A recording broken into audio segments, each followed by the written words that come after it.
Trabaho pero di sigurado ang laban ng manggagawang Pilipino.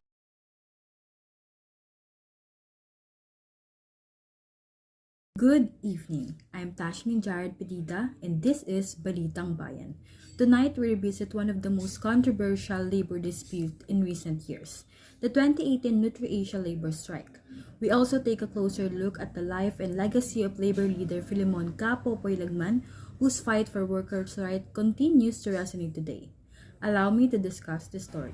In July 2019, workers from Nutri-Asia plant in Marilao, Bulacan staged a protest demanding an end to contractualization and better working conditions. Their demands included regularization, fair wages, and safer working environments.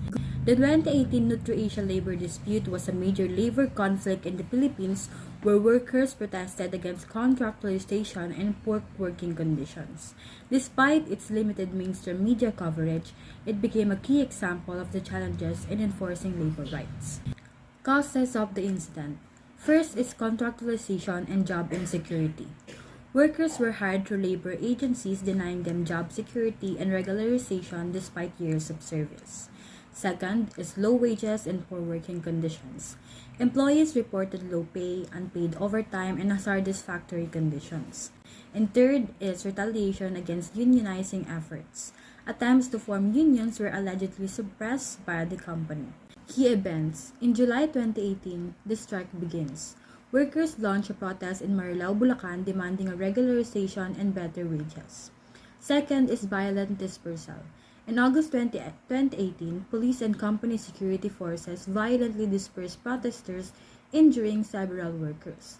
Third is government response. The Department of Labor and Employment, or DOLE, found Nutri-Asia guilty of labor-only contracting and ordered worker regularization, though enforcement was weak. Consequences and conclusion. Some workers were regularized, but many were dismissed or blacklisted. Second, the incident highlighted the persistent issue of contractualization despite government promises to end it. And lastly, it fueled stronger calls for labor rights reforms, exposing the ongoing conflict between corporations and labor unions. The 2018 Nutri-Asia labor dispute became a symbol of ongoing battle against contractualization in the country.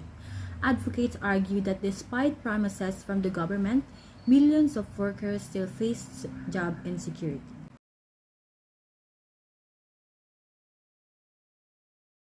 The struggle for labor rights in the Philippines is not new.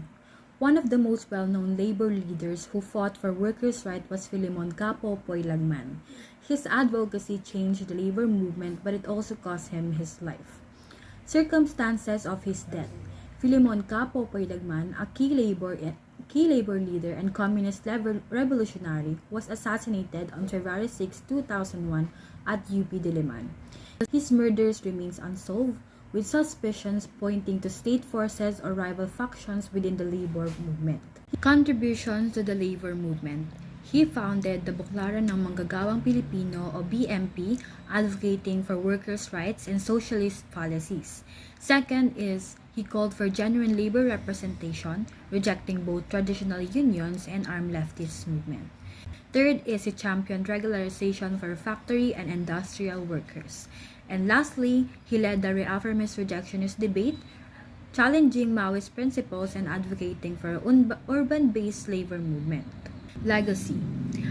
Lagman's ideas continues to influence labor movements fighting against contractualization and capitalist exploitation.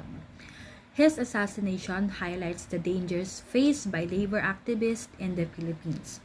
BMP continues his advocacy, pushing for socialist reforms and stronger labor policies. Despite Capo Poy's tragic death, his ideas continue to inspire labor groups today. His advocacy against contractualization remains relevant, especially as workers continue to demand fair wages and security in their jobs. The fight for labor rights in the Philippines is far from over. From the Nutri-Asia dispute to the legacy of Capo Poilagman, one thing remains unclear. Workers continue to struggle for fairness and justice. That's all for tonight's report. Stay informed, stay engaged. I'm Tashmin Jared, and this is Balitang Bayan. Good evening.